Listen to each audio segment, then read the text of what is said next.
નમસ્કાર મિત્રો, સ્વાગત છે તમારું આપણી આ યુટ્યુબ ચેનલમાં જેનું નામ છે ગુજરાતી જીકેની જમાવટ। ગત 18 ફેબ્રુઆરી 2024ના રોજ ડિસેમ્બર 2024ના ઓલ ઇન્ડિયા કન્ઝ્યુમર પ્રાઇસ ઇન્ડેક્સના આંકડાઓ ભારત સરકારના શ્રમ મંત્રાલય દ્વારા બહાર પાડી દેવામાં આવ્યા છે અને હવે ઓલ ઇન્ડિયા કન્ઝ્યુમર પ્રાઇસ ઇન્ડેક્સના જે 1 જુલાઈ 2024થી લઈ અને 31 ડિસેમ્બર 2024ના જે આંકડાઓ છે તેના પરથી સ્પષ્ટ થઈ ગયું છે કે 1 જાન્યુઆરી 2025થી આટલું મોંઘવારી ભથ્થું વધશે। તો આજના વિડીયોમાં વિગતવાર જાણીએ કે 1 જાન્યુઆરી 2025થી કેન્દ્ર સરકારના 1.15 કરોડ કરતાં વધારે કર્મચારી અને પેન્શનર્સો માટે જે મોંઘવારી ભથ્થું અને રાહત વધવાની છે તે કેટલા ટકા વધારો થશે અને આગામી ક્યારે મળનારી કેબિનેટ બેઠકમાં આ વધારો સરકાર દ્વારા જાહેર કરશે।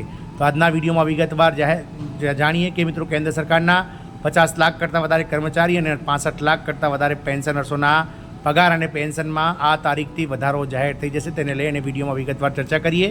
તો વિડીયોના અંત સુધી આપ બન્યા રહો અને જો આપ અમારી ચેનલમાં નવા હોવ તો અમારી ચેનલને તમે લાઇક, શેર અને સબસ્ક્રાઇબ કરી બાજુમાં રહેલું બેલ આઇકોન દબાવી ઓલ નોટિફિકેશન ઓન કરી લો, જેથી કરીને ચેનલ પર મૂકવામાં આવતા વિવિધ ભરતીઓના નોટિફિકેશન, વિવિધ ભરતીઓના પરિણામ, જીકેના વિડીયોઝ, સરકારી કર્મચારી પેન્શનર્સ યોજનાઓને લગતા વિવિધ પરિપત્રો તમને આવા સરળતાથી અમારી ચેનલના માધ્યમથી ઉપલબ્ધ થઈ જાય।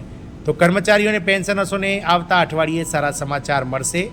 મોંઘવારી ભથ્થામાં ઓલ ઇન્ડિયા કન્ઝ્યુમર પ્રાઇસ ઇન્ડેક્સના આંકડા પ્રમાણે 3% વધારો 1 જાન્યુઆરી 2025થી શક્ય છે। આપ સૌને જણાવી દઈએ કે ગત 18 ફેબ્રુઆરીના રોજ જે ઓલ ઇન્ડિયા કન્ઝ્યુમર પ્રાઇસ ઇન્ડેક્સના આંકડાઓ શ્રમ મંત્રાલય દ્વારા બહાર પાડવામાં આવ્યા છે તેના પરથી મિત્રો જે મોંઘવારી ભથ્થું છે તે હાલમાં 55.99%એ પહોંચી ગયું છે, એટલે કે તે 56%એ પહોંચી ગયું છે। એટલે કે 1 જાન્યુઆરી 2025થી 3% મોંઘવારી ભથ્થું જે હાલમાં કેન્દ્ર સરકારના કર્મચારીઓ અને પેન્શનર્સોને 53%ના ધોરણે મળી રહ્યું છે તેમાં 3%નો વધારો થઈ જશે। તો મિત્રો ગયા વર્ષે હોળી પહેલાં એટલે કે 7 માર્ચ 2024ના રોજ કેન્દ્ર સરકારે આ ડીએડીઆરમાં વધારો જાહેર કર્યો હતો। એવી અપેક્ષા છે કે આ વખતે ફરીથી 14 માર્ચ પહેલાં એટલે કે હોળીના તહેવારો પહેલાં જ કર્મચારીઓ અને પેન્શનર્સોને મોંઘવારી ભથ્થાના વધારાની ભેટ સરકાર દ્વારા આપવામાં આવી શકે છે।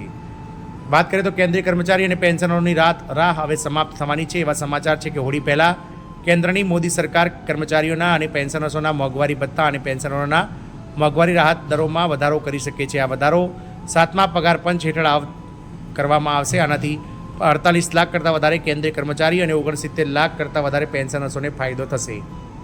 વાત કરીએ કે આની જાહેરાત પહેલાં મિત્રો 5 માર્ચ 2025ના રોજ જે કેન્દ્ર સરકારની કેબિનેટ બેઠક મળવાની હતી તેમાં મિત્રો કરવાની હતી, પરંતુ કંઈક કારણોસર, અંગત કારણોસર આ જે બેઠક છે તે મુલતવી રાખવામાં આવી હતી અને હવે આગામી 12 માર્ચ બુધવારના રોજ પીએમ શ્રી નરેન્દ્રભાઈ મોદીની અધ્યક્ષતામાં કેબિનેટ બેઠક યોજાવા જઈ રહી છે। તો હોળીનો તહેવાર 13 માર્ચે હોવાથી 12 માર્ચે યોજાનારી કેબિનેટ બેઠકમાં આ ડીએના વધારાના પ્રસ્તાવને મૂકવામાં આવી શકે છે। ગયા વર્ષે પણ હોળી પહેલાં માર્ચ મહિનામાં ડીએ વધારવામાં આવ્યો હતો।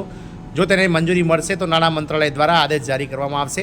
જો કે સત્તાવાર પુષ્ટિ હજુ સુધી બાકી છે। અગાઉ એવા સમાચાર હતા કે 5 માર્ચે યોજાનારી કેબિનેટ બેઠકમાં આ પ્રસ્તાવ આવશે, પરંતુ કેબિનેટ બેઠક નહીં યોજાતા આ પ્રસ્તાવને લાવવામાં નથી આવ્યો। જાન્યુઆરી 2025થી મોંઘવારી ભથ્થામાં વધારો થશે। વાસ્તવમાં કેન્દ્ર સરકારના કર્મચારી અને પેન્શનર્સોના મોંઘવારી ભથ્થા અને મોંઘવારી રાહતના દરો કેન્દ્ર સરકાર દ્વારા વર્ષમાં 2 વાર સુધારવામાં આવે છે, જે ઓલ ઇન્ડિયા કન્ઝ્યુમર પ્રાઇસ ઇન્ડેક્સના આંકડાના અર્ધવાર્ષિક ડેટા પર આધાર રાખે છે। આ વધારો દર વર્ષે જાન્યુઆરી અને જુલાઈથી લાગુ કરવામાં આવે છે, જેની જાહેરાત 1 જાન્યુઆરીએ મળનાર મોંઘવારી ભથ્થાનો વધારો માર્ચમાં હોળી તહેવાર પહેલાં જાહેર કરવામાં આવે છે, જ્યારે 1 જુલાઈથી મળનારો મોંઘવારી ભથ્થા રાહતનો વધારો જે છે તે ઓક્ટોબરમાં દિવાળીના તહેવારોની આસપાસ કરવામાં આવે છે। હાલમાં કેન્દ્ર સરકારના કર્મચારીઓ અને પેન્શનર્સોને 53%ના દરે મોંઘવારી ભથ્થા અને રાહતનો લાભ મળી રહ્યો છે અને હવે આગામી વધારો 1 જાન્યુઆરી 2025થી થવાનો છે। પછી 2025માં મોંઘવારી ભથ્થું કેટલું વધશે? તો હાલમાં કેન્દ્ર સરકારના કર્મચારી અને પેન્શનર્સોને 53%ના દરે 53%ના દરે ડીએડીઆર મળી રહ્યા છે। 1 જાન્યુઆરી 2025થી ડીએ દરોમાં ફરીથી સુધારો થવાનો છે, જે શ્રમ મંત્રાલય દ્વારા જુલાઈથી 2024 સુધી ડિસેમ્બર 2024 સુધીના એઆઈસીપીએના સૂચકાંકના ડેટા પર આધાર રાખે છે। એવી અપેક્ષા છે કે ડીએમાં ફરીથી 2 કે 3%નો વધારો થઈ શકે છે। ત્યારબાદ ડીએ 55 કે 56% સુધી પહોંચી શકે છે, કારણ કે ઓલ ઇન્ડિયા કન્ઝ્યુમર પ્રાઇસ ઇન્ડેક્સના સૂચકાંક 143.7 પર પહોંચી ગયો છે અને ડીએ સ્કોર 55% પાર એટલે કે 55.99% પહોંચી ગયો છે। નવા દર જાન્યુઆરીથી વધશે।